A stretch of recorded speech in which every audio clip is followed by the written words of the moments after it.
two, one. Good morning, Facebook, YouTube. It's Coach Derek with my man, Manny Fresh. We have a guest today, Coach Rudy Silva. Uh, how you doing, Coach? Oh man, good, good. A lot better today. I was just saying that I was looking forward to this 3 day weekend, and my my department sneaks one in on me right at the end. But And it's all good. It's for the community.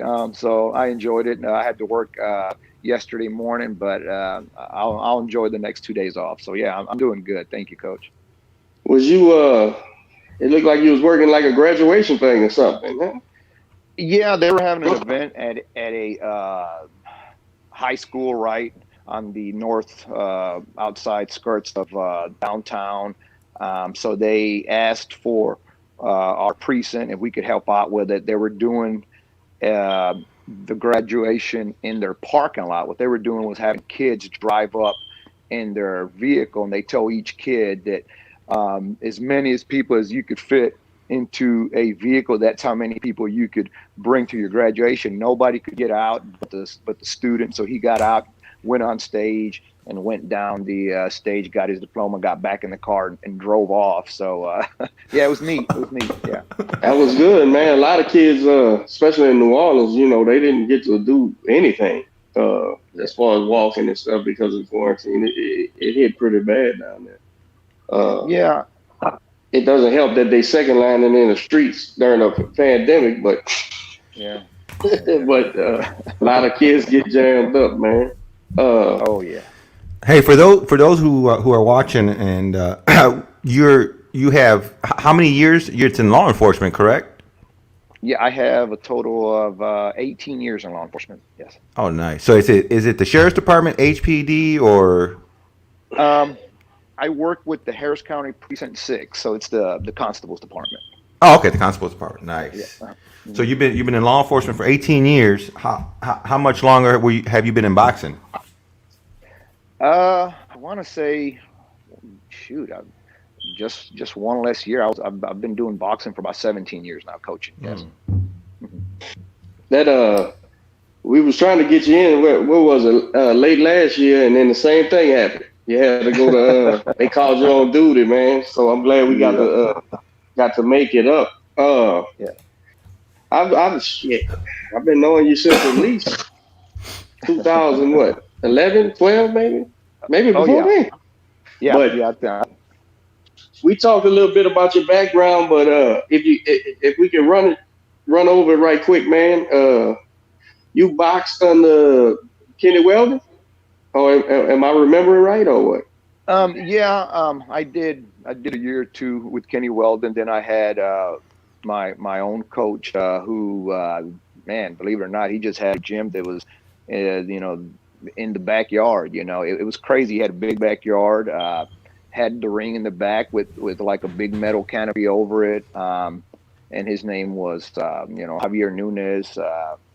His gym was also in Galena Park. So I boxed there, pretty much for about 5 years during my high school years, maybe 1 year after, I got out of high school. But most of my years were with that coach. Yes. I might have heard Galena Park and just automatically thought Yeah. about the other Yeah. guy. Uh, Yeah. No, I don't mind people thinking that because I think the world of Kenny Weldon. so you boxed predominantly your high school years. Yes. That, that was the age, and then what went into your career? Or I'm Yeah. trying. Yeah. Based. We want to bring it back to start of the coaching and stuff. Just trying to give us a synopsis. Yeah, during my high school years, I did it for about 5 years, maybe I think it was maybe another year after. After that, yeah, I quickly got into law enforcement, and I left boxing totally for, I want to say maybe a good anywhere from 3 to 5 years. I didn't have anything to do with boxing. I would watch it every now and then. Um, I had Mm-hmm. uh, I had a friend of mine that was boxing when he was younger, and he had stopped boxing for about 3 or 4 years. He wasn't boxing at all, and the guy was at a really good the level whenever he stopped, but he just one day just quit. And anyway, he happens to come by my house one day. This was already when I was in law enforcement, and asked me, "Hey, what do you think about training me?" And I said, "Well, I've never been a trainer." He said, "Yeah, but you were around whenever we were getting coached, because we got coached by the same man." And he kept persisting to do it, and honestly, I didn't want to do it. So one day he comes over, we start doing some hand pads, and it kind of just went from there. This started in actually in another backyard. We weren't even at a gym. We were just in a garage doing some hand pads, and I was giving my friend some hand pads and getting them ready to make this, get this first fight back into his boxing career. It was just amateur, but what happened was, whenever we were doing the hand pads in this back garage, the neighborhood kids kept coming by him, and they kept coming by, and little by little, one would stop and, "Hey, can we train here? Can you train us?" And before I knew it, I had like 6 or 7 kids that were here in this garage. We didn't have no ring. We were using a carport, just as Right. a ring.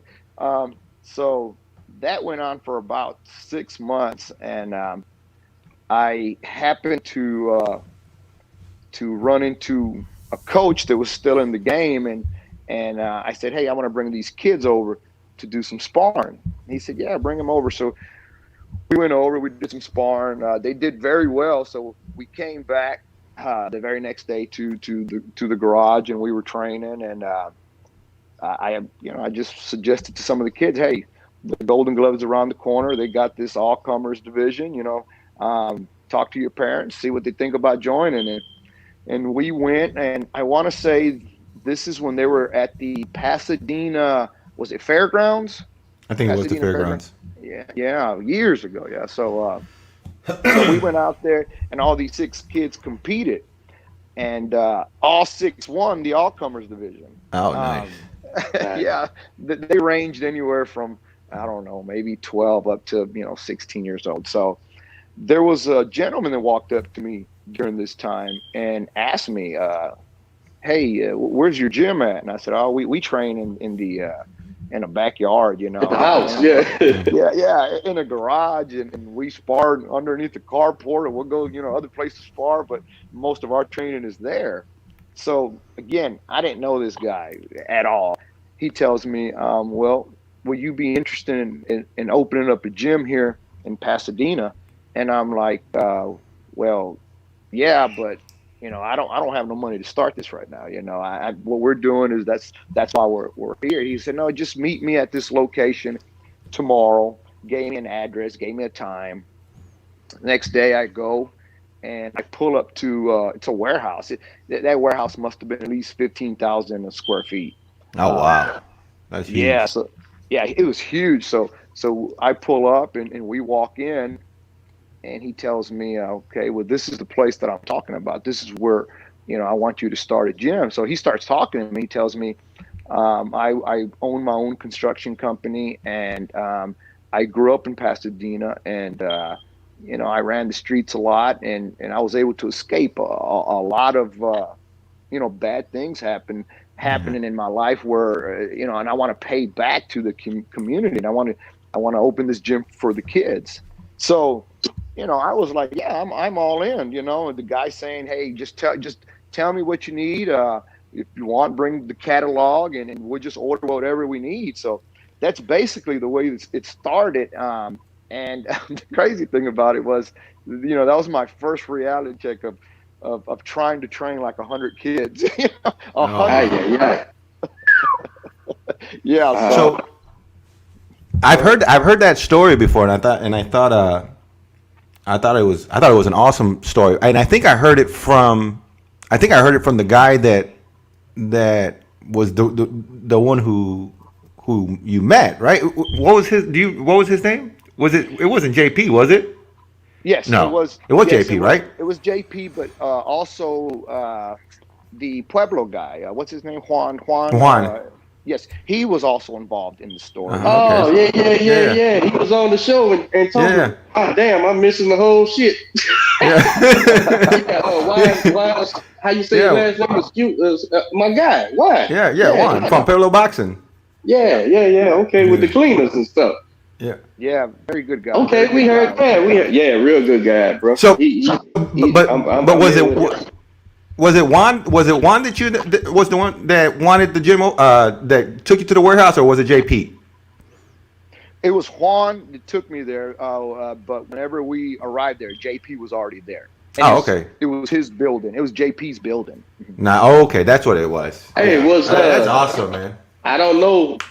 I don't know the JP. Was that the J- guy he said ran for Nah, something on the yeah. council? Or something? He's the one that's run for councilman. Yeah, Okay. he ran for constable in a different precinct. But let me tell you the crazy thing. The crazy thing is that whenever I got hired on at this department, JP's also a deputy at the same department I'm at. Uh huh. Nice. Okay, that's wild. Now, So 100 kids at a time. I don't think I could do it, coach. I don't even. If somebody brought me 100 kids, I don't even know what to do with them. Man, I can't imagine. man, I had parents pulling up in Suburbans and just telling the kids, y'all get off. They were Just push them out the car and go. Yeah, Man, I man. felt like I was running a daycare at one point. Absolutely. I told But hey, Diners, David Diners, I said when we start back after Corona, I said, those parents who gladly pay you the monthly just so they can push their kid out the yeah. car at 5 and come back at 8 or whatever. I said, here they come. You better you gonna have to adjust that shit. Yeah. I got parents calling me right now asking if they can drop them off at 8 in the morning. We don't know. We don't open the doors till 5. Yeah, man. Yeah. So you got overwhelmed quick.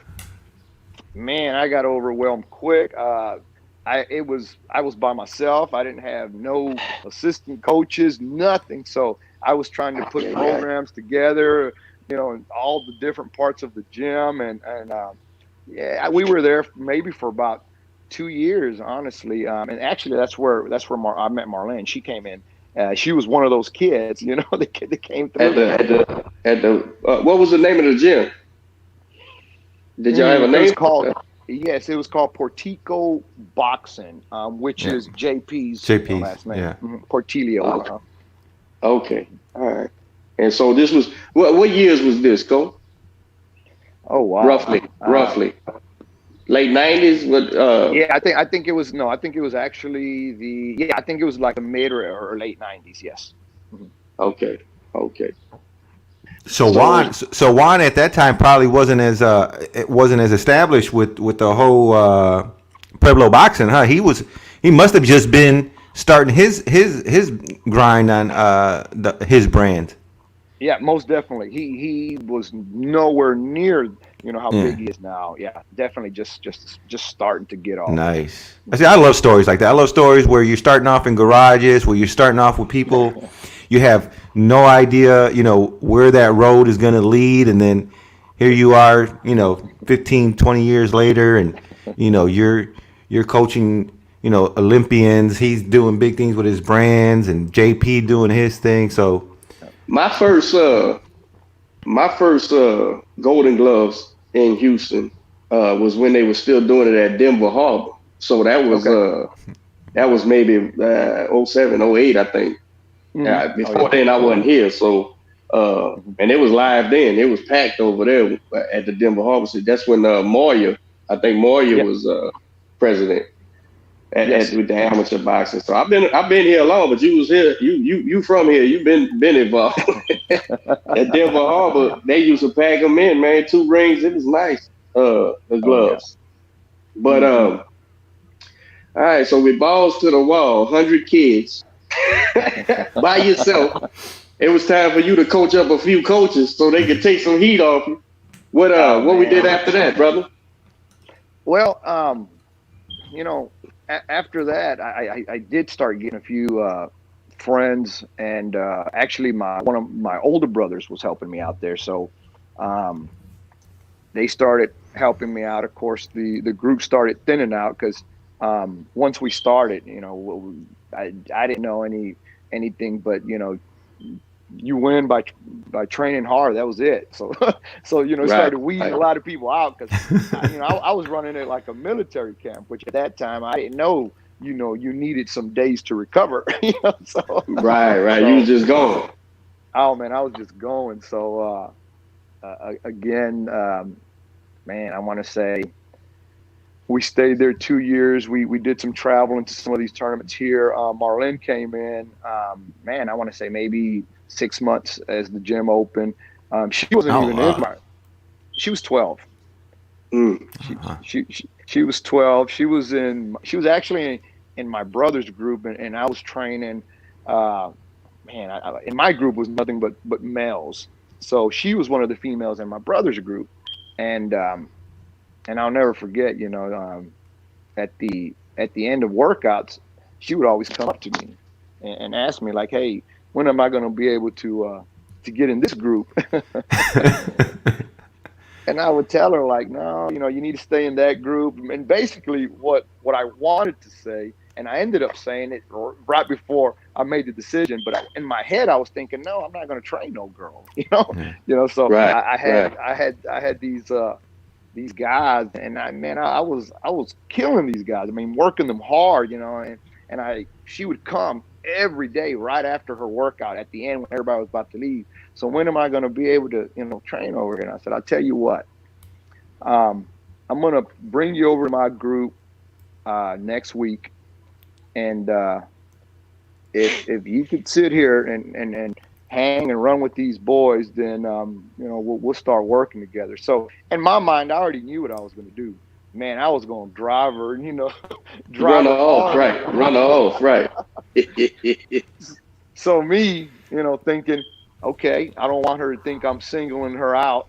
I'm going to put her with my guys that I'm training, but I'm going to put them in small little groups and just put them through some crazy drills. Well, as I started doing that during the week, some of my boys start falling out.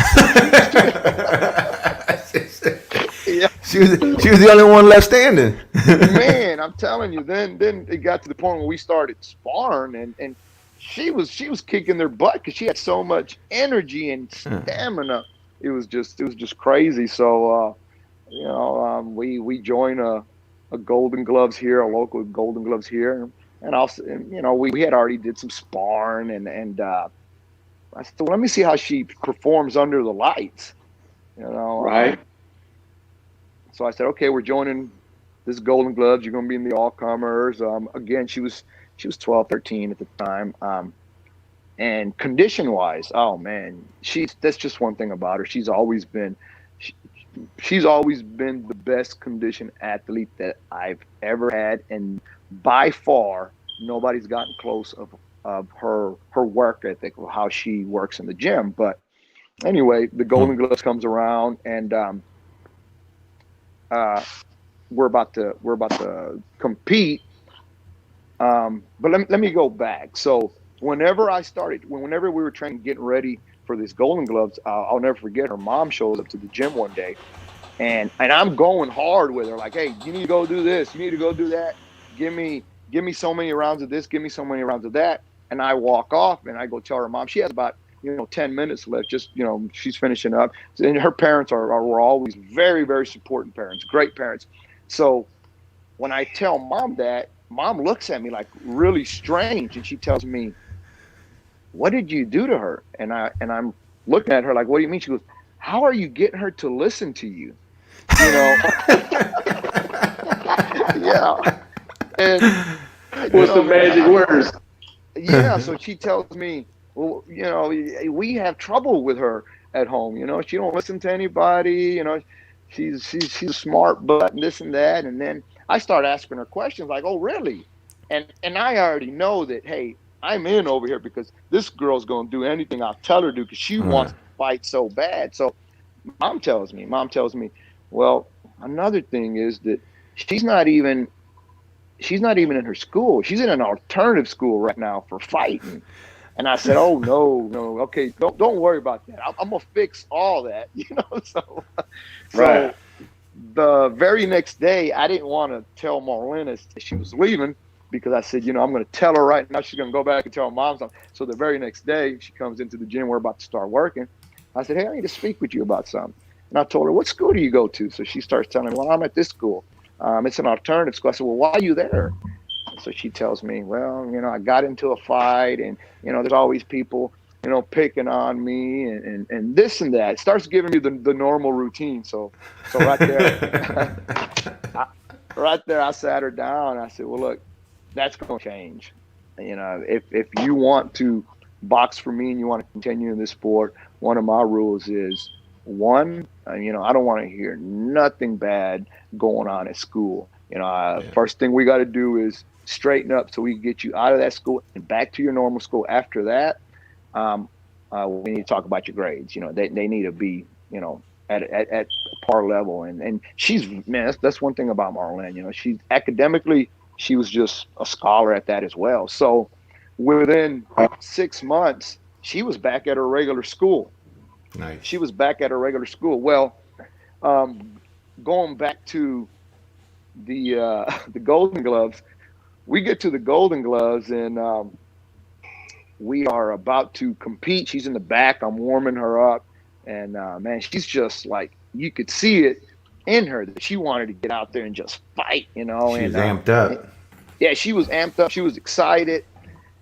And we go to the ring. And I want to say we were fighting the late Bobby Flores, big Bobby Hefe Flores? We were fighting a girl from his gym. And his gym was also in Pasadena. So we were in Pasadena. They were in Pasadena. The little girl she was fighting was from their gym. And the bell rings. And when that bell rung, I mean, they just went at it like two pet bulls. Like, it was crazy the way they were fighting.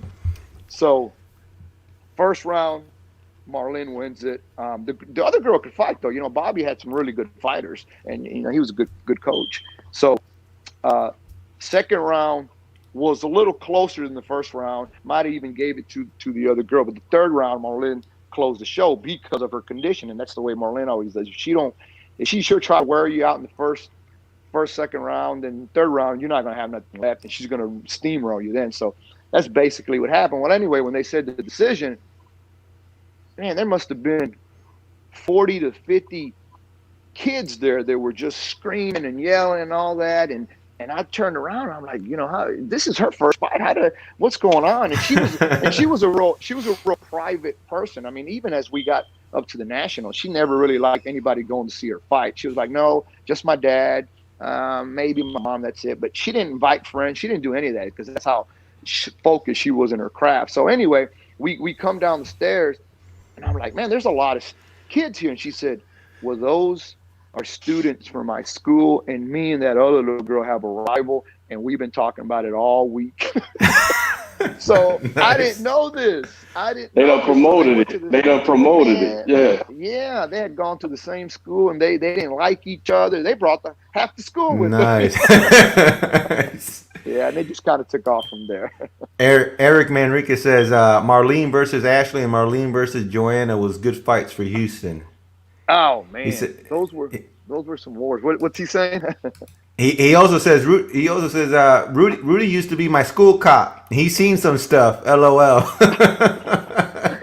Yeah, he actually attended a high school, man, where I was a campus officer, and I would run into him. I want to say almost every period in the hallway. I'm like, how are you going to pass if you're always in the hallway? You're not going to school. You're here, but you're not going to school. Yeah. But we, at that time, I want to say, as Marlene got older, right about the 14, 15 age group, the names that Eric's bringing out. I mean, there was quite a few girls that were really, really good. And it was tough, man. It was tough. It was at least 4 of them. They were all at a national level. So just to get out of Houston, a lot of times you had to beat, a good fighter. Pretty much, right. Pretty much the way it is now. I think me and Coach talked about this the other day, that it's crazy, to get out of Houston or Texas. Sometimes you got to go through national champions, Right. You got to be a bad boy just to compete here. and win Mm-hmm. fights. Yep. So fast forward, I guess so you got her at 12, and at what point how many times y'all went up uh to nationals did the national tournaments to get her Well, ranked and stuff? so she won the Junior Olympic Nationals. The her At 15, she won the Junior Olympic Nationals.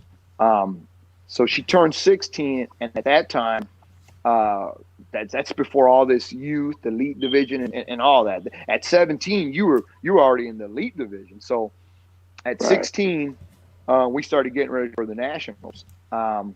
We get ready for the nationals back then, which was so nice, and I really wish they would do it now because it's a motivational thing. It's an inspirational thing that they used to have the U.S. Nationals at Colorado Springs, the Olympic Training Center, and Right. when these kids hear that, hey, this is where Oscar De La Hoya came through, Floyd Mayweather came through. They fought here. That's where they were holding all the U.S. Nationals. So we were going there. Of course, we got excited. Me and Marlene got excited. We're like, hey, then we're going to the Nationals. We're going to the Olympic Training Center.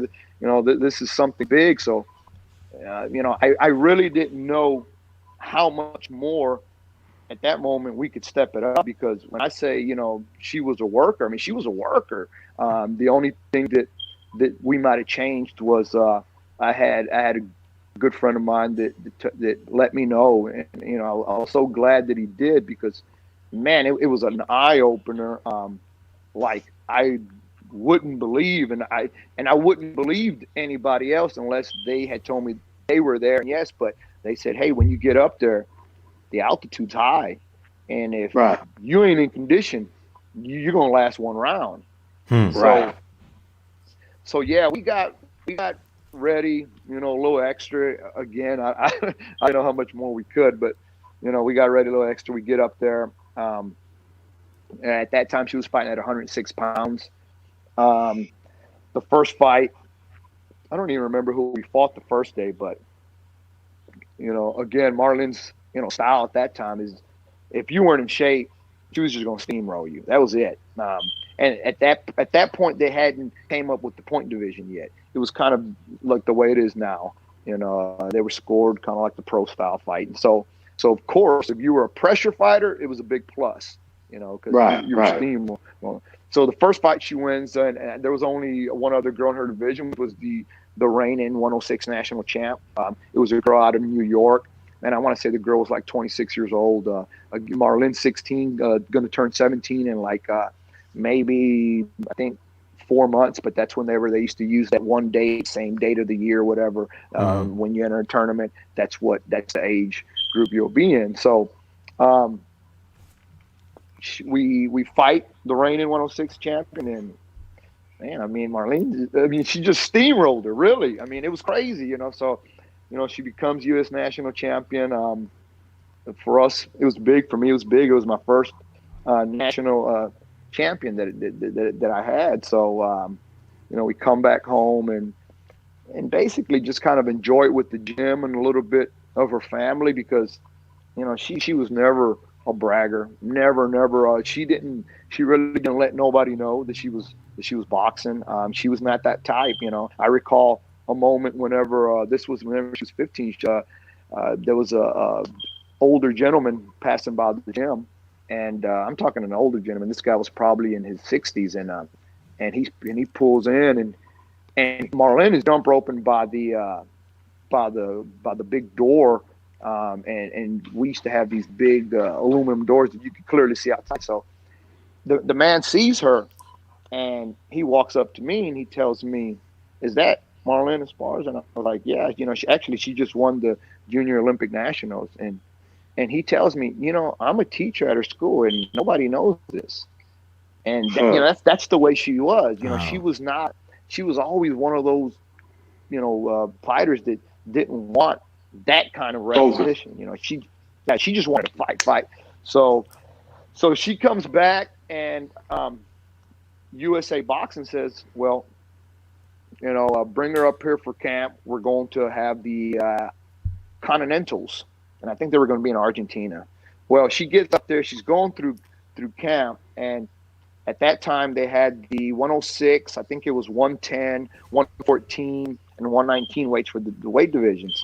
I'll never forget they had sparring, and she's the kind of person that she would call me every single day if I wasn't up there, and tell me, hey, this is who I'm sparring, this is what's going on, what do you want me to do extra. I mean, it was always, what do you want me to do when they're finished working with me, because she wasn't never done. That was even at the gym. Like if I gave every guy 4 rounds of hand pads, she always wanted 6. If I sparred every guy 6 rounds, she always wanted 8. And it was just like that the whole time. And I would always tell her, like, well, why? And well, I just want to be, in that better shape. So, I just left it at that. But I knew that, that when she performed in there, I knew what was going on. I knew that if they weren't, up to par in condition with her, and she was going to steamroll. And that's what she was doing to all these females. And most of them, they just couldn't keep up with her pace. Her pace was just at so high. So anyway, the first day of sparring up there at camp, what they used to do was they'll spar you, of course, they'll bring in maybe the number 2, so they'll spar you with 106, and they might move you up maybe one weight depending on how you do. So they had moved her up to spar the 110 girl. And at that time, the 110 girl was a bad little girl. Her name was Sacred. She was from New York also. I mean, the little girl was bad. So, and she was probably one of the most talented one on the team. So they sparred her with the 106. They sparred her with the 110. They sparred her with the 114. And she was steamrolling these girls that were already former national champions. So the coach calls me and tells me, hey, man, this little girl's just, handling all these my national championships. She's something else. So I was excited to hear that. She was on the team. She was making a lot of noise. She would tell me she was doing the same thing while they were training. That if they ran so many laps, she'd run another mile after that. So the coaches loved her. Well, I get a call from her one day, and she's crying. She's just crying. I'm like, what's going on, Marlene? She said, well, they just told me that I'm too young to go to the Continentals this year. I have to be 17, and I don't turn 17. She was so devastated. Oh, wow. So devastated. Yeah. So she said they're yeah. She tells me, well, but they say that I could still stay here and train and finish camp with them. And she was like, but I don't want to. I want to come home and I want to just train. And I'm like, no, stay there. You have to stay there so they could see you're a team player. We went on about that. She ended up staying there. Then, after that, that was that 16 turned 17. After that, pretty much every national tournament we joined after that. She won.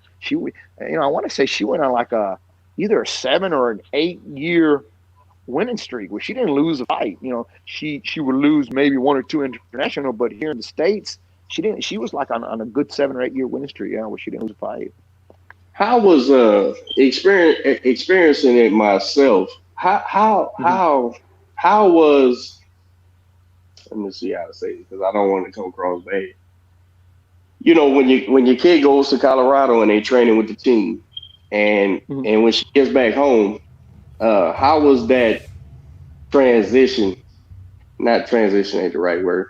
Okay, when she got back home, what did you have to remind her of and get her back as far as her winning ways? Or you didn't have any problem? They didn't really fool with her?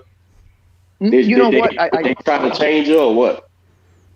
No, not early. Not early in her boxing career. Not when she, 17 through, I want to say the first, 3 or 4 years. It didn't really. They didn't really change her. But Marlene has always been that. When she got there, she would tell me what they were doing. We tweak little things, and she's always been a respectful young lady that if coach tells her she's going to do it, but she's also going to stick to what's been working as well. Right. So they didn't really try to tweak her early, and I want to say they didn't because she was so successful with what she was doing. So I guess they kind of said, well, you know what, she's winning. Let her do it. Yeah. I know. Our sport is so it's such a repetitive, bad habits or good habits. If you drill, you're gonna get them, right? And Yep. I just that when your fighter goes down there and learns something, say different or new, and then he comes back and it may not fit the what he's good at or not, then you got to drill, and then they performing here and performing there. Through Quentin, I got to know some of the coaches while he was there, and I like him. I really like him. I like Jeff Mays. I like K.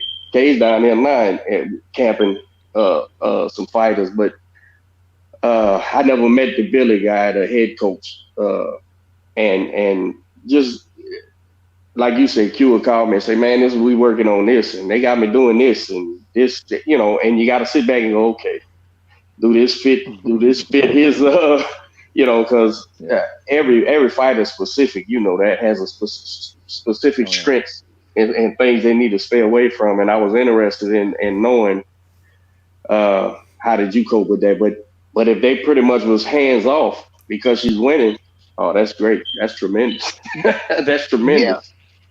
And I want to say, I don't know if y'all remember in 2008, they tried to go back to the system with their national champions that were going to the Olympics. They tried something new, and a lot of the national champions were rebelling. Their coaches were rebelling. They brought them in for a year before the Olympics started, and man, there was a lot of pissed off coaches. They're like, no, we don't want them up there for a year. We got them there, and this is what they need to do. This how they've gotten to be national champions through training at home with their. So they tried it. I think we all three know that the results weren't good in 2008 at the Olympics. So we got to 2012. They didn't do a year. I think they did something like maybe 3 months or something, which turned out a little bit better. And by then they started going to more international tournaments. So that was another thing that was in my opinion that wasn't good. That internationally we were getting beat a lot because we didn't have a lot of international experience. So Right. we That weren't competing. That was I the one remember. thing. That was the one thing that helped that Q got a lot of with the international experience. Man, he was going to Australia. What else? He went to Germany. He was kicking ass over there. uh, Kazakhstan. He went everywhere. He went Kazakhstan. Puerto Rico, all kind of places, man. It makes a It, huge it, difference. yeah, it's one thing when you're used to sparring and training over here and sparring guys that are local, but once you go face different styles from different parts of the world, I think that Well, just brings a whole different I level. Yeah, my thing. and and what it was is that by the time Q got there, they had already figured a lot of that out. They had figured out that hey, we're not getting enough international experience, so we got to get them out there. So they did, and it changed because it turned out to be successful. So I'm not sure if y'all can still see me. I just had to kind of plug up my phone. Yeah, But yeah. yeah, it was a bonus, and I think that they should continue to do that because you get to go to all these countries and you get to see all these different styles, and you're definitely going to see who are your top performers, and that's who you want to Yes, prepare for. yes, So absolutely. it I that's one thing I think he gained from being on the team those 2 years was invaluable experience in fighting. I think we lost to Kazakhstan and Cuba, and that was it. And both of those fights, him saying, "Man, coach, these guys is a different breed," of Mhm. maybe what they preparing for when they face them guys. But uh, that experience was invaluable because when these fighters go pro, you're fighting the world. You're not fighting just everybody in the United States. You're gonna have to come across. And the way these Eastern Europeans are would you say, not taking over the sport, but they sure as hell making an impact. And so if our kids ain't fighting these people, you don't want them to have their first experience in the pros for a fucking a serious fight, and they drown. But yeah, it was it made the job it made the job of him being on the team. It made the job of coaching him a little maybe more fun. You got to come back and brush up some things, and then you got to go back up there and then get to travel. But Marlene, man, I tell you, man, she had a huge buzz after that. Or going into the Olympics. What was it? 12? It was Yeah, 2012. 2012. Oh yeah, It was she was like probably, if I'm not mistaken, she was either the number 2 or 3 most endorsed athlete going into the 2012 Olympics. Like, right. I mean, it's just, and she had all the top endorsements. It was crazy, but she was kicking butt. She was great in front of the mic. She's a very, very well. She speaks very well. She articulates her conversations. Great, and sponsors love that. And of course she's winning. Right. Why not? Right. She one thing that probably doesn't get said a lot, but it is when she started boxing and in her teenage years, women wasn't in the Olympics, man. So it wasn't like she had to stick to that, you know, what a dream. Like hopefully we get to fight in the Olympics one day. So she was fighting against the odds as far as getting that. Oh, you tell me. Yeah, it's your fighter. When there wasn't girls in the Olympics, what was her focus? Was her focus to just do the best she could and go pro, or what? Well, no, she never wanted to go pro. I'll start with I'll start with that. But we'll go back to going to the Olympics in 2008. They started announcing it, so they started saying, "Hey, we're thinking of opening doors for the female fighters for the Olympics," and she was excited. I mean, she was like, "Yes, we're ready for this. This is what we've been, getting ready for." That door was closed quick. So we come to 2009, and they're still talking about it, but we don't see nothing different. Right. They've made any changes. So in 2010, I don't know by then how many nationals, because another thing is she holds the record for being number 1. I want to say it's either 9 or 10 times. Nobody else holds it. Not Oscar De La Hoya. Not the biggest names you could think of. She holds the record for being number 1 consecutive for, it was either 9 or 10 years in a row. So it was like 2010 or 2011, and it still hasn't came up. And I'll never forget. She tells me, "Well, you know what? I'm just going to go ahead and stop. They're not going to listen, and I'm going to start now with get into my education," because she was very, very smart. Again, academically, she got accepted to UT, St. Thomas, all the Ivy League schools here, Right. but she had to pass it up because she was traveling so much. So, Right. she was doing stuff online at times, but, I'll never forget. She was like, "I'm just going to go ahead and stop and go to school full time." And I tell her, like, "Hey, look, just keep winning. All I'm telling you is we're going to keep winning. They're going to notice us, and we're just going to keep our fingers crossed that they let us in, the females in the Olympics." Well, 2011 comes around, and I want to say, I think that's when they announced it, either late 2010, 2011, they announced it. So I'll never forget, she called me, and she's like excited, but there was a little bit in her voice where I could tell that something was wrong. And I said, she called me, she said, guess what? They let the girls in the Olympics. And I'm like, "Oh, great." She said, "But my weight division's not in there. They're going shit. to 112. Yeah.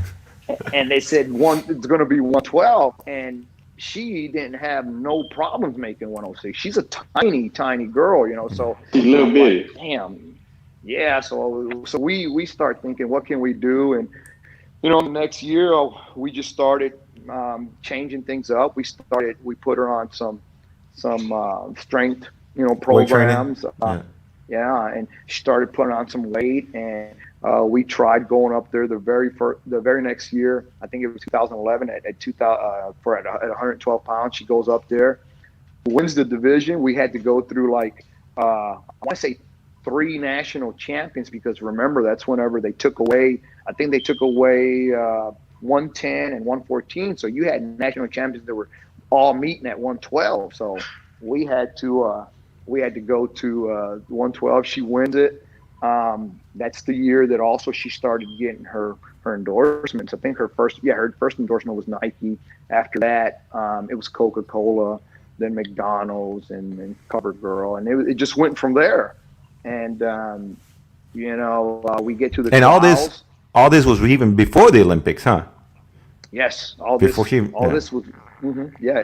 And it So was, what was y'all's mindset as all this is going? So what was her amateur record at this point before the Olympics? Like she was, I mean, not record, but how many fights has she had? I want to say at least maybe 100. Oh wow! So she's fought a lot. 100 fights. You guys know you know what you have, and then you start getting all these endorsement deals. You're heading into the Olympics. What were y'all thinking? Like go in there? Well, that's when I also got educated, which was it was a rude awakening for me. I'm thinking this whole time that the way you get to the Olympics is you win the Olympic trials and you go to the Olympics. Well, that's not how it works. You win the U.S. Olympic trials and you still have to go qualify as a country. And I was like, well, what do you mean? We don't go to the Olympics after she wins the trials. No, you still got to go qualify as a country. And there's one other thing we need to tell you that the girls only get one shot. Guys at that time got like 5 tournaments to go internationally to try to make the Olympics. So it was one tournament and that was it. I'll never forget. As soon as we won the Olympic trials, we started getting calls from every news station, definitely locally. Of course, even at that time, she was at a different level because again, it was Coca-Cola, McDonald's, so Right. Fox Sports, ESPN, everybody was calling. So her first interview, I'll never forget. Somebody came, put a camera in her face, and hey, how do you feel? You just won the Olympic trials. You going to the Olympics? And she was like, no, thank you. I feel great, but this is, I'm nowhere near where we need to be. And that was it. That conversation ended.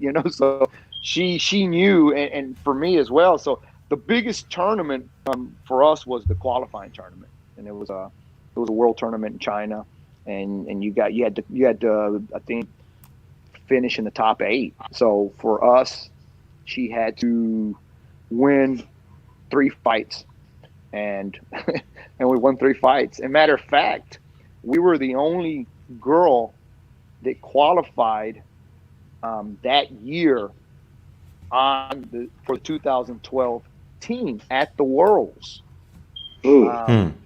Yeah, we were, and this was the team that Michaela was on, Clarissa was on, Queen was on,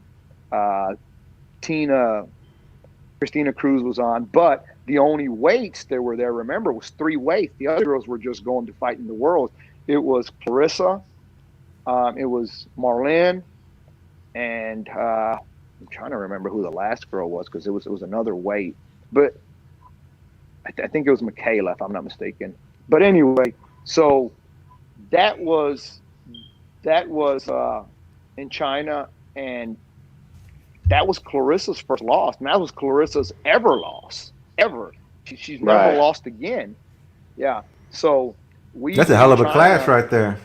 Oh man, it was that was just awesome when we were in China, seeing all that talent and stuff like that. But so she qualified, and I want to say maybe 2 months later or a month later, the Olympic boxing committee comes out with it. They're going to give wild cards, and they gave wild cards, and of course Clarissa was killing it everywhere else, so she definitely got one of the wild cards. She got a wild card, and at that time, Queen got a wild card. They go to the Olympics, and it's just history from there. That transition to the transit. What was the catalyst for her turning pro, knowing that she didn't really want to go pro? I guess you said earlier. Was it just You know, a offer from Golden Boy, or what was the Yeah, what would you say was the catalyst? how'd that sit down come about? you know, every time she would get interviewed, and the conversations we always had is, she was like, "No, when I'm done with the Olympics, I'm done. Hmm. I'm not going to do this no more. I'm definitely don't want to turn pro." Somewhere down the line, she started saying, "Well, you know what? I guess it wouldn't hurt, to finish it off, but if we get signed by a big promoter." And sure enough, whenever it was time for her to sign, I mean, she had a lot of different offers. Definitely, Golden Boy was always after her. I mean, it was Hmm. was after her early and before even the Olympics started. So yeah, Golden Boy signed her, and she just kind of took off from there. That's a good strategy. I'm going to quit unless I get a major deal. We're going to try that, Derek. We're going to cancel our show unless ESPN or Fox Sports Yeah, picks us man. up. Yeah, So man. so y'all, but we quitting, damn Absolutely. it. The only one that can save us is ESPN or Fox Sports. Nah. Well, So, we had, because I know how much time you said we had. I wanted to get an opportunity to. We had Marlene on the show, and she said that y'all switched up, and I know you still training at that gym, that with Coop and Uh-huh. her, and I'm sure you still Mhm. helping and all that stuff. But she said Oh that she yeah. made a change to head coach, and because I want to get to pork chop and all them boys too, but just give you the opportunity to tell us what happened as far as the fight with Sinisa, and then Mhm. the choice y'all made to go ahead and let her fight with the other guy. Well, the fight with Sinisa was a fight that we had wanted for years. I'm Hmm. talking going back all the way to the amateurs. And we felt that we were getting dodged a lot. So once she started competing on the pro level, you know, we started fighting, and we kept calling the name out. We kept calling the name out because we were confident that if we fought, what we were going to do. So the fight came about. Of course, if y'all remember, she had just delivered her son in Yeah. February, I think, or January, which was crazy. She trained all the way to, I want to say, 2 days before she delivered, that's her nuts. baby boy. Yeah. Yeah, man. I was always the nervous wreck in the last few months, but she was like, no, I don't want to lose time out the gym. I'm going to lose my timing and rhythm and this and that. So anyway, that's just her though. That's her All right. work ethic. That's the way she works. So anyway, we finally, after she has the baby, we get two fights, and we finally get the fight, and So it was the third training fight. camp. It was the third Yeah, fight after the baby, right? yes, exactly. Okay. So the we get the fight, and training camp was going good for the most part. I mean, it was a typical training camp for Marlene because she was excited. She was working hard, pushing it hard. Sparring was good, but she really wanted to be like ready. So again, whenever I say she turned it up a little bit more, it's hard to understand unless you see what she does from the time she wakes up to the time she goes to sleep. I mean, it's not normal. It's nowhere near normal. She does workouts in the morning that most of my guys will tell me like, "Hey, coach, I'm not coming in this evening. I'm done. Right. Right. For the morning. The morning done killed me." So she was doing that. Anyway, we thought she was in the best shape of her life, in which I still think that she kind of was, and it's crazy because Marlon's worst enemy is something that we would love other boxers to be with their worst enemy. Her worst enemy is overworking because she works so Overworking. damn hard. I mean, she works hard, so she really wanted this. She was excited for it. There was a few distractions that she was having outside the gym, but I don't think it was nothing major. But those are distractions that us as coaches, you know, uh, even in some of the big fights you see now on TV, you don't hear about what's going on outside the gym. All we're Right. seeing is whenever they get in there and perform, and of Right. course, if something happens, people don't know. Well, he didn't know that he had just got arrested, 3 days Right. before, or he had Car accidents or yeah, stuff like none that. of that. So we don't know that. So anyway, we get to the fight, and she's ready. She's pumped. Her conditioning and body looks, the best it's ever looked. I mean, she did. I'll never forget. I hadn't seen her look like that in years. This is a girl that's 28, 29 years old. And she's still pushing it and sparring 12, 13 rounds like it's nothing. After that, she's going to go do more strength training. Anyway, I don't know. Fight night comes, and then again there was a few distractions here and there, but mentally and physically, definitely she was there. The bell rings. I personally think that we won the first few rounds. We were winning. She came Oh, out you kind of did. fast, but Yeah. You did. yeah. So and for me, it was normal. That's Marlene. She comes out and she's going to test you right off the bat to see what kind of condition you're in first. And then if we have to make some adjustments, we will. Well, of course, before any of the adjustments could be made, the cut appears, and it wasn't a small cut. It was a big cut. That was a big So gush. yeah. So that was new. I know at one point she comes back to the corner, and I could see her coming, and she looked a little tired to me. She looked a little tired. I want to say this might have been in the fourth or fifth round, and that's not me. I'm not used to seeing that at all from her because, again, her bread and butter for years has been her conditioning. Can she box? Hell yeah, she could box. She had to. Remember, we were in the point system, so she in all those tournaments when we went international, they didn't know how to box. They were going to kill you. And she won the Worlds one year, so she knew how to box. But we were going to be switching it on and off, and I want to say the cut just changed a lot of things. Her conditioning was there, but it's just something that I started seeing that I wasn't used to seeing with Marlon. It looked like there was a few rounds where she would slow down here and there, and it could have been because of the blood or whatever.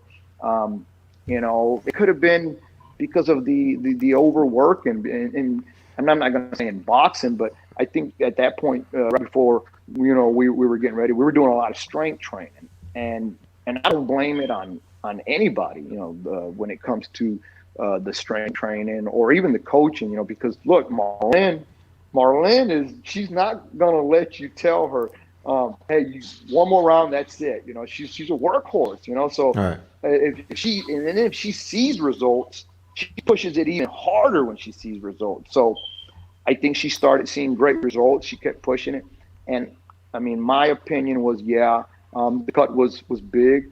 I think if I had to say one of the things that I thought might have been a little different, might have been the strength training. I think that she was so pumped for the fight, and and just wanted to be in such great condition that I think we kind of overdid it a little bit on the strength training. Again, not pointing the fingers at anybody because I mean, come on, coach. I mean, everybody knows this, the coach is gonna get pointed at. So I mean, I'm good. Right. I'm good. But What still, about even what about the 3 minute rounds? How much do you think that played an effect? Because that was a change, wasn't it? it was a change, but we wanted that. We wanted that because Right. remember, I keep saying it that her conditioning has always been her bread and butter, Right. and to me, I'm always going to believe that until I see something different. If you can't handle her for 3 minutes, then she's going to take advantage of it, and that's what she's done her whole life. But again, I watched the fight one time once I got home. I thought the fight was a whole lot closer than what the judges had it on. I thought that, we won quite a few of the early rounds. We might have gave away some of the middle rounds, and I thought we kind of closed the show at the end a little bit. But going back now, looking at what they were judging, it didn't really matter. They weren't giving us credit for nothing, and I know Marlene, she's a fighter. I think I want to say like in the what was it, the 8th or 9th round, when she was bleeding, a lot. We were Profusely. getting, yeah, we were getting signs from another part of our teams. We got a big team that, hey, she has a cut. Let's go ahead and just let them go to the scorecards. But they started saying that early. But the ref at one point, can we fight? And Marlene is not going to say she can't fight. So we kept fighting, man, and it just ended the way it ended. But I think she put on a hell of a show. I think with that fight, she won a lot more fans than what she already had. So we get back, and again, she started having a few distractions, outside the gym. I know she started training during the day, and she came to me, she talked to me, she started telling me, hey, this is what I'm going to do. I'm going to start training during the day, and I'm going to be training with Coop. And, I was like, yeah, no problem. She's not just, a boxer, she's family, so it doesn't matter what decision she makes. I'm going to support her 100%. She's, I'm here. We still talk. She'll call me every now and then, tell me this is what I'm doing or this what's going on, and we talk about boxing, or we'll talk about life, since I've known her for so long. So there was never ever no bad blood between us, because that just won't happen. It doesn't happen between us. So I'm still her, her number one supporter, and she'll call me and whatever she needs me to help out, I'm there. I think I had Regis on the show a couple of weeks back, and I said, man, one of the things Wilder's doing is with his loss, with all the excuse making, he's really showing a side of himself that I feel is a flaw in the character. But what a lot of people don't understand, man, as trainers and fighters, is we're not looking for an excuse why we lost. We got to identify why we lost in order to change it, right? And you need to do that during the fight, before the fight, and certainly after the fight. So I don't think that you're making excuses with any of the comments you're saying, because as trainers, we know, all right, what went wrong. We didn't win, so what went wrong? A, B, C, D, and then we make the adjustments. And we're in charge of doing that during the fight. We're in charge of thinking of it before the fight. What could go wrong? What, and then after the fight, we definitely got to figure out what we should have did different. So I don't think it's a excuse. And Regis was like, Coach, I read a book, and what I got from what he was saying was that, you got to identify what went wrong in order to, a champion got to say, hey, where did I go wrong, in order to get back in the ring and perform again. So I don't think it's excuses at all, but I think it's very important that you, Marlene, identify, okay, what the fuck we did wrong to where we ended up losing the fight. And because there's no use in saying we really won the fight, because if the fight's over, you lost, you fucking lost. I don't care how much you won. So you got to identify that. You got to identify that. So, and I remember talking to Marlene, and I said, baby, when I was watching that fight, because I support your coach. I watch every time you're on the tube, bro. I'm watching. I'm rooting for y'all. And I said, man, I thought you came in hot. And I think she said no, but I think she was trying to explain to me what you just said. See, Shot's a workhorse. Nah, I start hot like that all the time. What happened was I didn't continue it, and so me, not being in the camp or whatever, that's just what I seen was, man, she came out and jumped ahead. But I'll give Sinisa this credit. When Marlene jumped ahead with the first 3 rounds for sure, Sinisa remained calm. She didn't try to, I didn't see much adjustments. I seen her just sit back and try to get out the way of them shots, What happened with, the cut happened. It's terrible. It was ugly. It was bleeding bad. And if somebody was in the corner telling you, and tell it, I'm not saying nobody said this, but if somebody said, hey, you can't see, to try to get the ref to say, all right, let's go to the cards.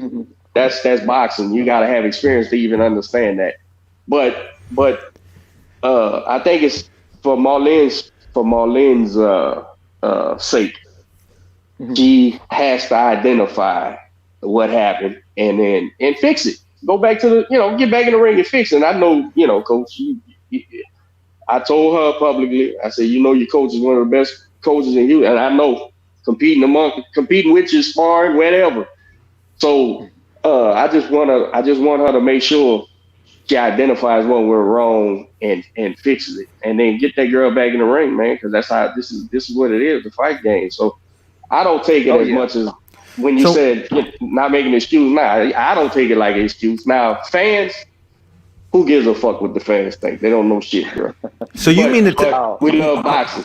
you mean to so coach, you mean to tell me that it's an excuse getting drugged and the glove gate is an excuse? Are you kidding me right now? Not to, not to, Wilder not, got drugged before the fight. hey, not to shit on Wilder, bro, no more.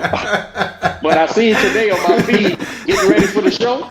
Getting ready for the show. I seen on my feed somebody said that Wilder told him his water was drugged Yeah. and hey, wait, it's worse. And Tyson had metal objects in his glove. I didn't see Hey. Wilder say this, but they Oh reported that he man. said that. Oh that my god, bro. that's crazy. You That's hear that that's often. Oh excuse my making god. 101 right there. Right. Uh,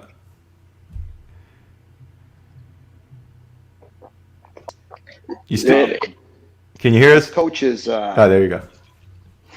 yeah, can you hear me? Yeah. yeah, Can I you hear got me? you. Okay, yeah. So as coaches, and we don't make excuses, and definitely kind of like Coach Derek saying, you're always going to have your sideline coaches. You're always going to have people saying, well, this could have been done, that could have been done. We had a great game plan going into it, and for the first part of the fight, the game plan was working. I mean, we were out boxing her, we were catching her with shots, and in fact, I want to say in the second round, she came back. We had such a good round, and everybody in the corner was like, "Oh yes, this is ours. This is what we're going to continue to do for the next, 8 rounds." But unfortunately, the cut came. We started getting, some different results from what we were trying to do in there. But I don't know. I just think that that night was whatever was meant to happen. That night, it was meant to happen. But I still think that Marlene is the best female fighter You in see the a world. I rematch? mean, You see a rematch soon? it's going to be tough because I think Sanisa went back down in weight, but I guess because of how controversial the fight was, it could happen. But it's just going to be at what weight, and that's always going to be a problem. I think Marlene's a solid 112, 110. Can she make 106? Yeah, I think she can. Should she? I don't know. I don't know if that would take too much away from her game. But yeah, a rematch is definitely what everybody wants to see. Right. Um, Coach, like I know, your last outing is what you're judging on. So when Marlene gets back in the ring and she runs through somebody just Mhm. like that could be promoted. Hey, Mm. Marlene had an off night. She got cut. They stopped the fight. She's ready now, and they can talk that Run it up and back. come up with a catch. Yeah, because That's right. it's like I was talking about. I was at Maine sparring yesterday, and Hmm. uh, with a couple of my guys, and it was packed. I was talking to Bobby. I said, Bobby, when Regis gets back in the ring, if he fights Hooker or whoever it is, and he knocks his spark out in a round or two, guess what? Just like that, all of a sudden, Regis Prograde, uh, uh, what's my guy's name? The Scottish guy, Taylor. Taylor. Just like that, Hmm. Prograde Taylor too is right back on the map. You know what I'm saying? Because Oh it's the yeah. fight game. It's the fight game, bro. If you didn't get decimated in the fight, like no one can say Marlene can't wasn't winning that fight early and it's not a competitive fight. That's bullshit. It ended the way it ended. So Hmm. guess what? Get back in the ring, show your ass, work hard, and then you'll get the rematch. And that's how boxing goes. Because at the end of the day, the fans want to see good fights, and if fighters put on a great performance, who don't want? Guess what? Yeah. Who don't want to see a Sinisa? I want to see that fight. As far as because I'll be the first one tuning in. That needs to be the main event. Yeah, man. I think it'll happen. I just don't know, when it's going to be tough. But when I definitely agree with you, Coach Derek. I think that Marlene will come back and make some statements and her next maybe fight or two, and then hopefully that there will be a rematch. But I mean, there's no doubt in my mind, and I know people are going to say, well, you know what, he sounds crazy because of how the fight went down. But if we get that rematch, I could see Marlene beating her. She's just Marlene has she has an A plan, she has a B plan, a C plan. There was just things that happened that night that it's crazy. Boxing, things brother. that happen. Yeah, it's boxing. So it's boxing, man. One punch changes the whole fucking thing. One clash of heads changes the whole thing, man. So it's fighting.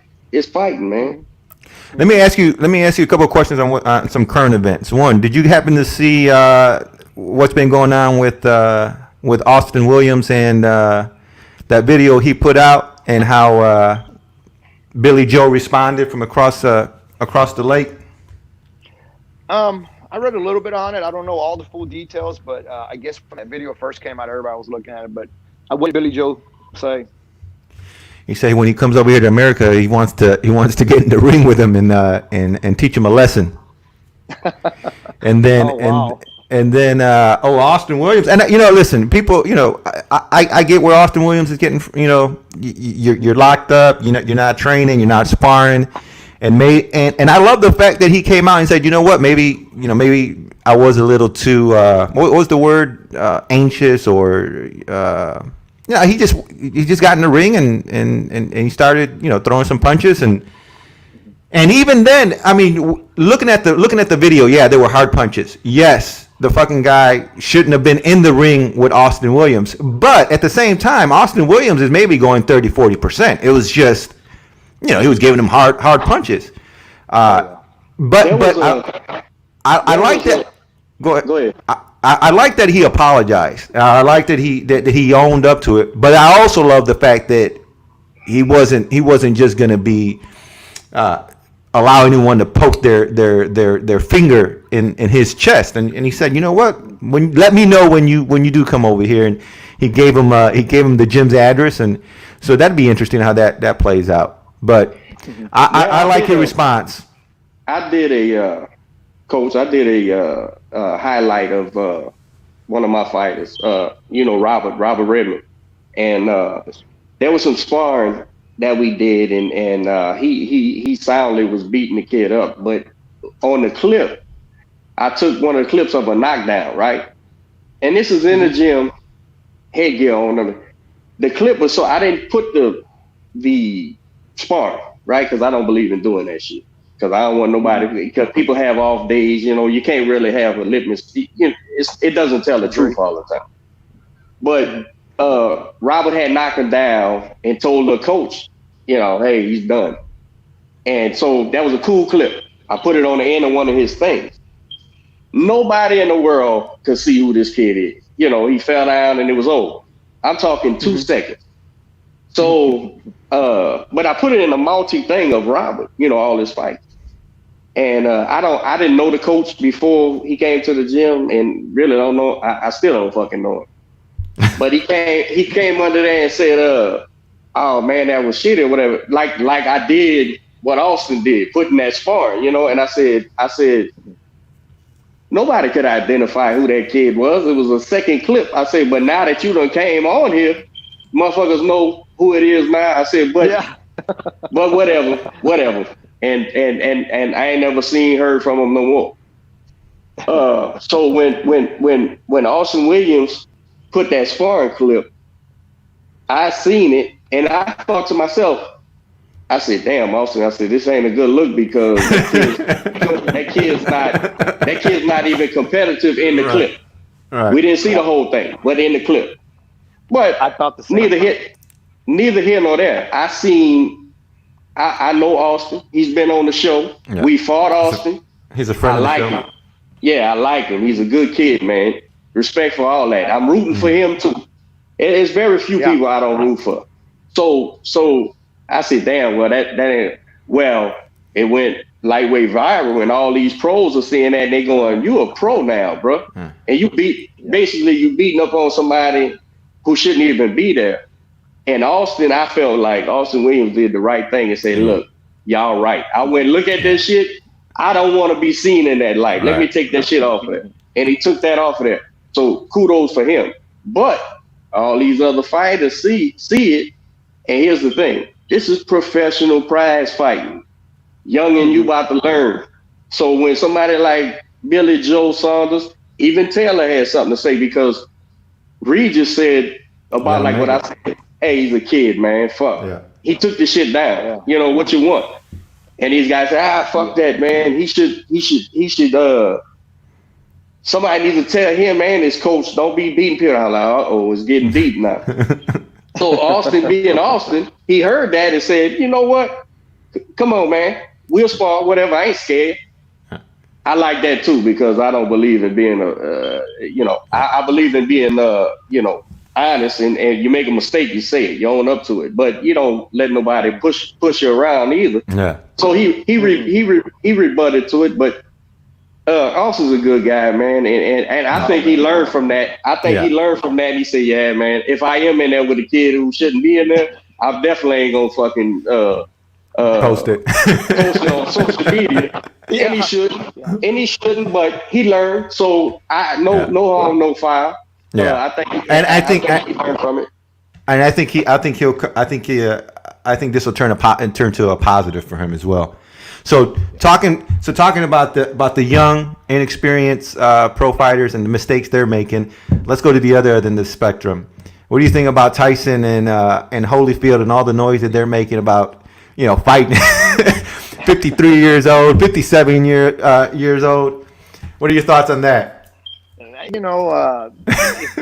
you watch the videos, I guess on YouTube or wherever they're at, some of it's interesting. I mean, definitely to see Tyson moving the way he's moving at that age, and the way his body's looking, and I mean, he's still looking like he holds a pretty darn good punch, and everybody knows that Holyfield was just a warrior. Of course, that was his nickname. All Mike said is, I'll come out and do some charity shit, and everybody done blew it out.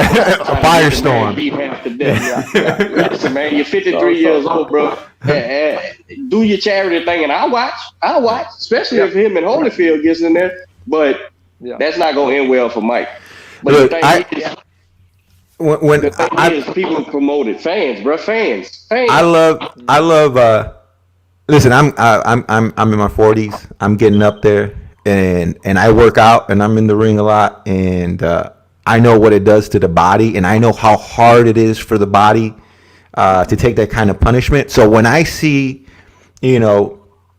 people like Mike Tyson, Holyfield at that age, and it really doesn't even have to be big names like that. Anybody in their 50s, anyone in their 60s, anyone in their late 40s, they're in there putting work. It gets me excited. It gets me amped up because, I can appreciate the work ethic, the work that someone puts in there to be able to do that.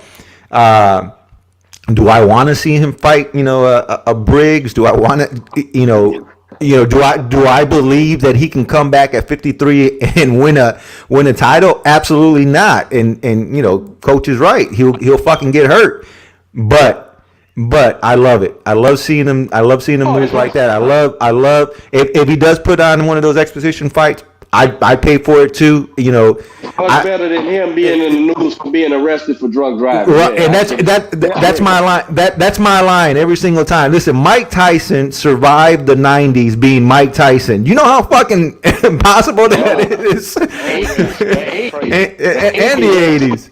Yeah, 80s and 90s, and he's still, he's not punch drunk somewhere. He's not, he's not, bedridden. He's not fucking financially hurt.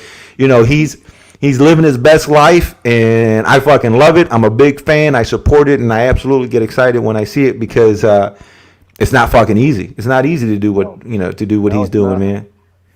What you got? All right, Coach.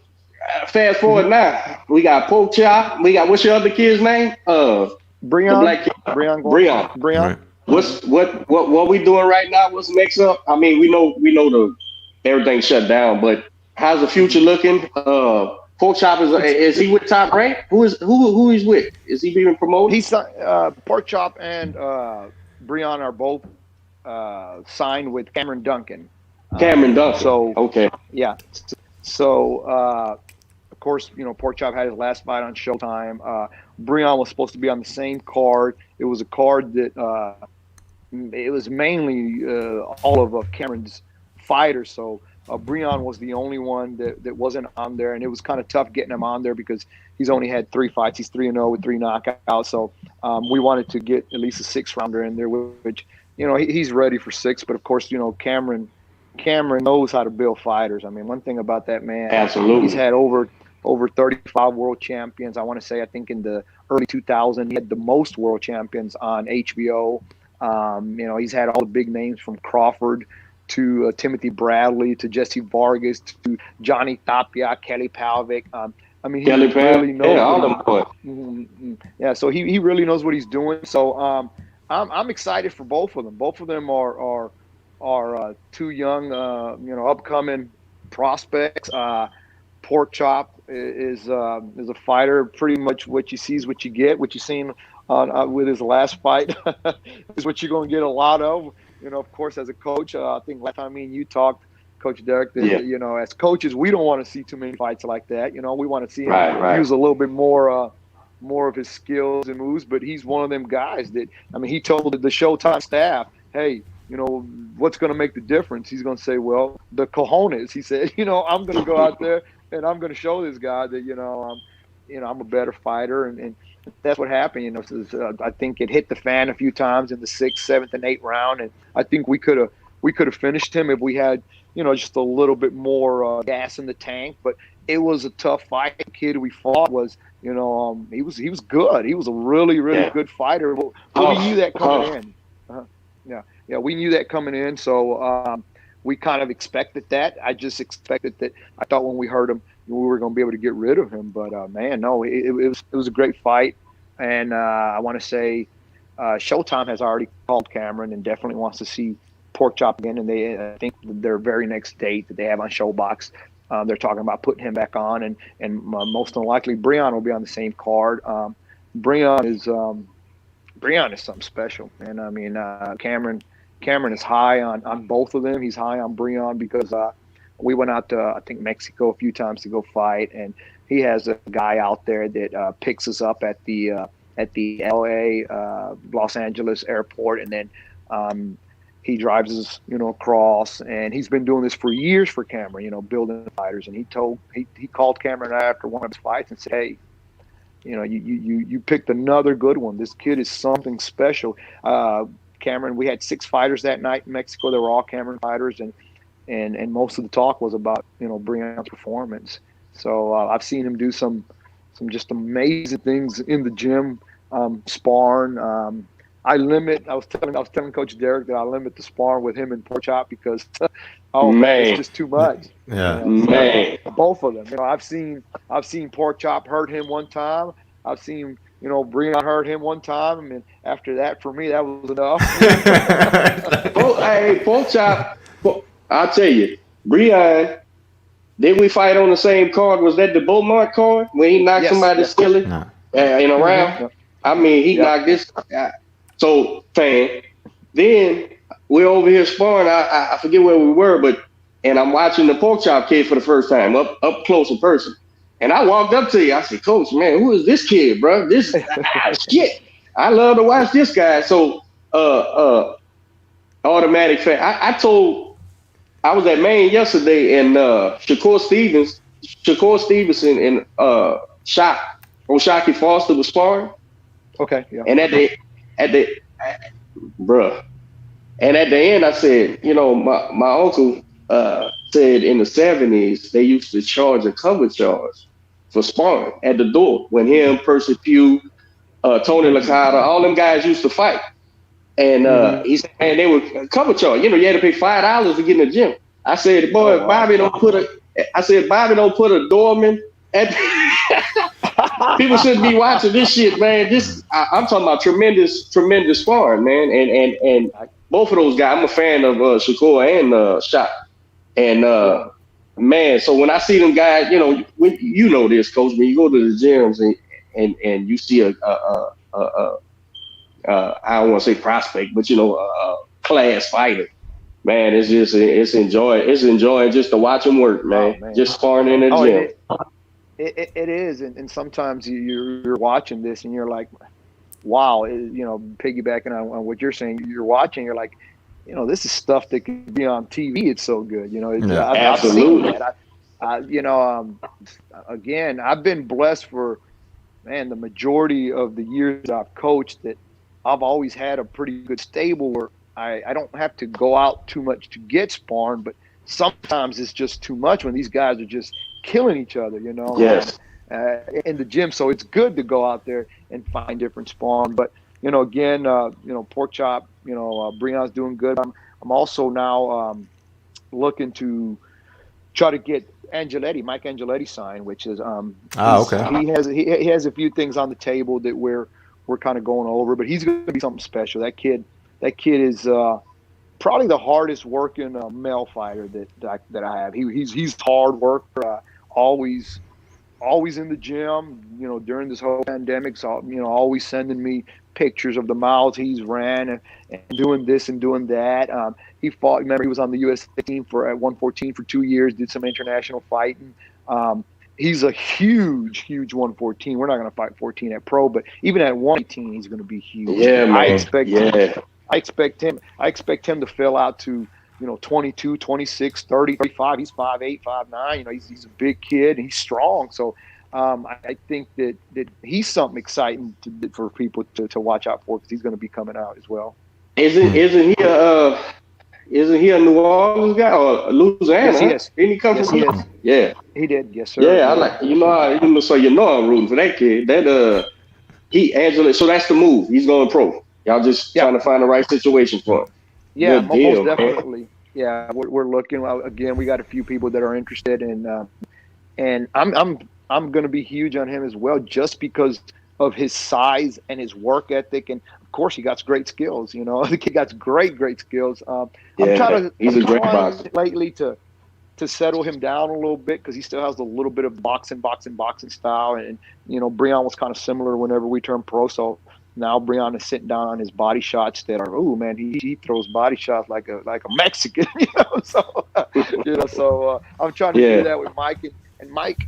I mean, Mike's doing it. I can't wait for him to have his first pro fights because I think that he's going to be too big, too fast for a lot of people at that weight. But we'll see what. Are you still doing some amateurs, coach, or what? I know your son's a fighter. Mm-hmm. Yeah, I still have some amateurs. I have maybe about a good 6 or 7. It's more of now on the rebuilding stage because a lot of the ones that we had been recently here at the Nationals. I've been blessed. I want to say maybe 17 years. I told you I've been doing it at least 12 of them every year. I've been at the Nationals. Nice. At least every year. If not every other year, I'll have one person on the team. It's a blessing, and it's as a coach, that's what you want. You come to the gym, you got a good stable, and some of these young fighters see some of the pros, and they're like, well, I want to get there, and then they'll see a few of their teammates that are on the USA team, and they say, well, that's where I want to be. He's a motivator, yeah. Yeah. As a coach, because you just gave me a tremendous number. 12 out of 17 years you're at nationals, right? Mm-hmm. That's not by accident, right? These fighters are just falling into your fucking lap. As a trainer and as a coach, what's your mentality like for yourself, right? Because as a coach, you're always holding the fighters accountable. You're training, you're making sure they're doing their camp. But as for you, how do you what kind of goals or what kind of mentality do you have for yourself as far as a coach and a trainer? Because 12 out of 17, god dang, at the highest level. And you Yeah. got and that's on the amateur side, let alone what you're doing, on the pro side. So we're always talking about the fighters, but what about for yourself? Well, I'm gonna be honest. Like I was telling y'all the story that went back when Marlene was 16, 17 years old and she won her first nationals. I know it was something huge for her and it was excitement, but for me, that just changed the whole story of my game. After I Hmm. got a taste of a national champion, I mean, that's all I wanted. Right.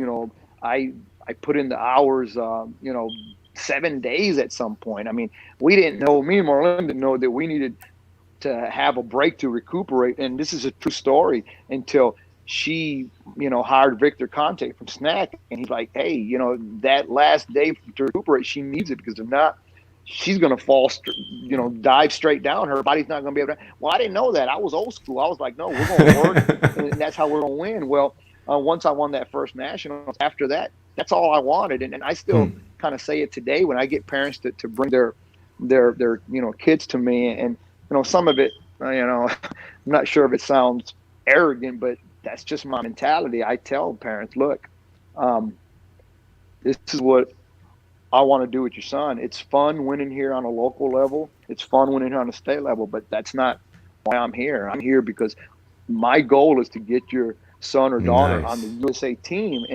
And I've been blessed where, I've done that with the majority of my fighters. And it's not just myself. It's that these fighters come in and they look to their left and they're like, oh, there's, Mike, he's on the team.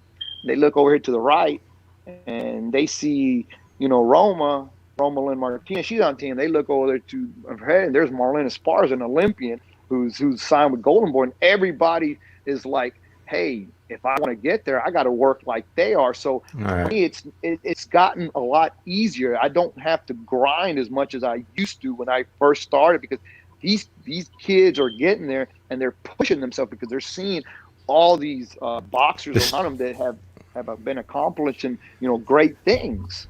the So standard set. yeah, yeah, The yeah. standard So set with the it's other fighters.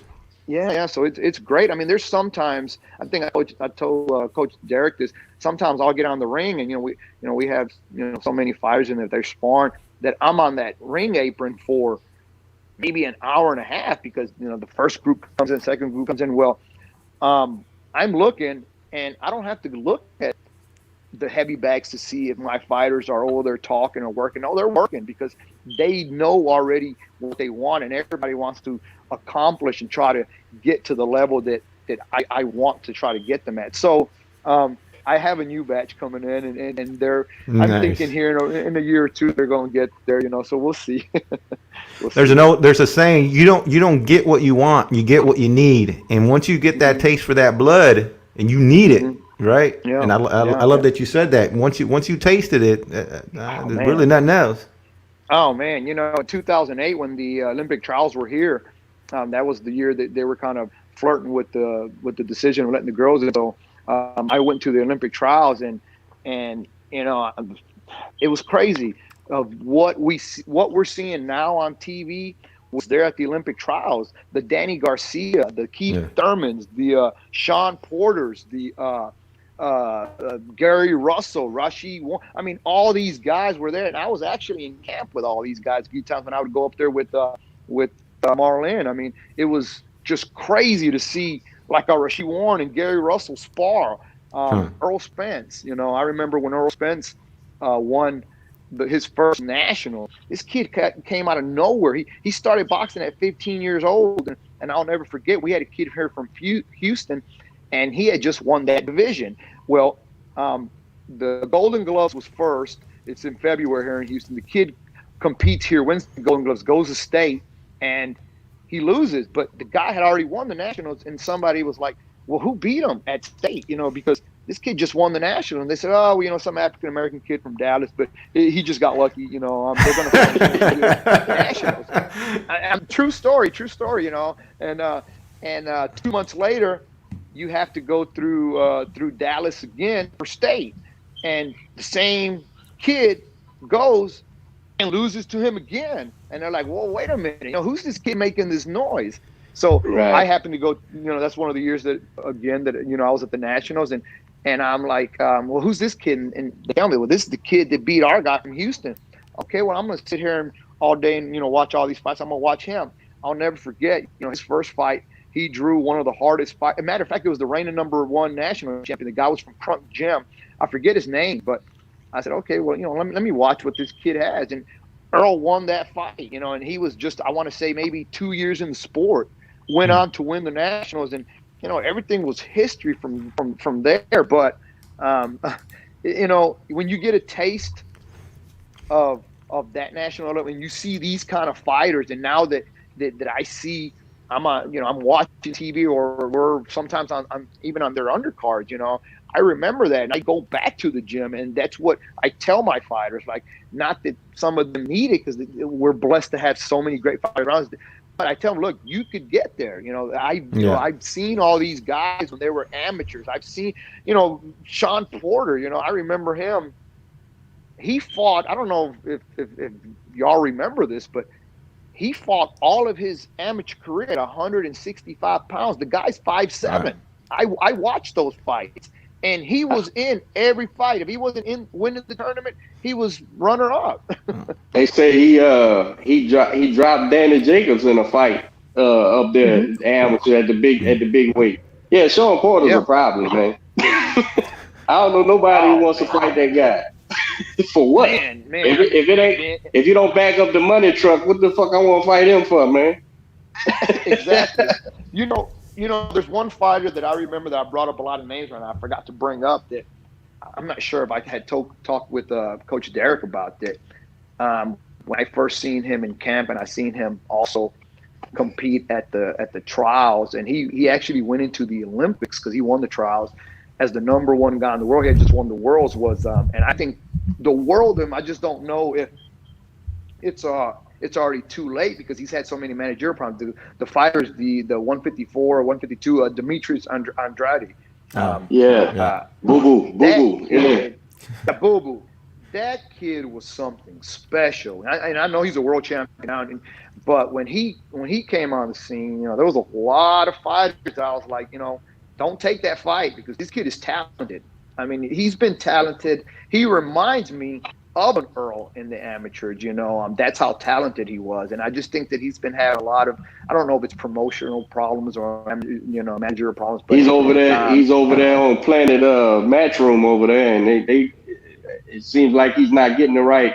Not blaming it on Matchroom, but Boo Boo Andre by this point should have been clashing with, should have been in major fights, man. I don't know. I'm with you. I don't know what that's about, but that boy can fight, man. I tell you, Coach. You've seen me since I've been in Houston. I popped up, and it wasn't a lot of people who was welcoming, as far as just being an outsider. And I never forget one day you said this publicly too. You said, man, Collinsworth, don't let them records fool you, because you don't know his kids. They way better than the amount of fights that you may think. You got 15 fights, man. The dude's gonna come kick your ass, man. And I always remember you did that, man, and I appreciated it. And I've always gave you all the credit in the world too, man, as far as competing here and knowing who's the top guys, man. But I appreciated that, man. I'm glad you was able to get on the show, and as you can see, it records itself. You say 45 minutes. We're going. But it's fun. It's fun. We're talking boxing, and I tell you, I would love to get Pork Chop, your other kid, on the show, man. Anytime they got the time on the weekends, man. And of course, the next thing you do, come on the show and let's promote it, man, and promote the amateur team, whatever, man. I appreciate you coming on, brother, and we didn't get it last year, but we got it on here. Man, I thank y'all for having me. I know it's been a little problems getting on. It's just, I think I told Coach Derek that when we were trying to get on last time that I was one of the guys on the totem pole when it came to seniority. So, when they asked me to work, I had no choice. But I'm glad I got on. I'm a big fan of y'all show. Every time me and Coach see each other, man, we sit there and we kick it and we talk boxing, and I enjoy it. And with him, it's always been what you see, what you get. He's real, and man, again, appreciate both of y'all for having me. Definitely, hopefully, maybe before both of these guys' next fights, I think Showtime's talking about having a date in July, and God willing, both of them are supposed to be on the show. We'll see if y'all can get some airtime with y'all. Yeah, that'd be great, man. Brother. Absolutely. Once again, man, we do appreciate you coming on the show. Best of luck with everything. We look forward to having y'all soon. I want to apologize to Earl Spence. We ran out of time, but we'll get you on next time. Yeah. Earl, I'm sorry, Coach Rudy took up all your time, but we'll get you some airtime next time. Man, just trying to get Earl on the show. Like I was kept dragging for Clarissa. Clarissa finally just texted me and said, "All right, man, when you want to do it?" we trying to sneak up on him. That's all. All right, y'all. H-Town, we appreciate you guys always tuning in and supporting. We'll catch y'all next week. Coach Rudy, Coach Derek. That's right. Thank you, man. Appreciate you, Coach. All right. Y'all have a blessed weekend. You Take care. too, man. Go. All right, we're off.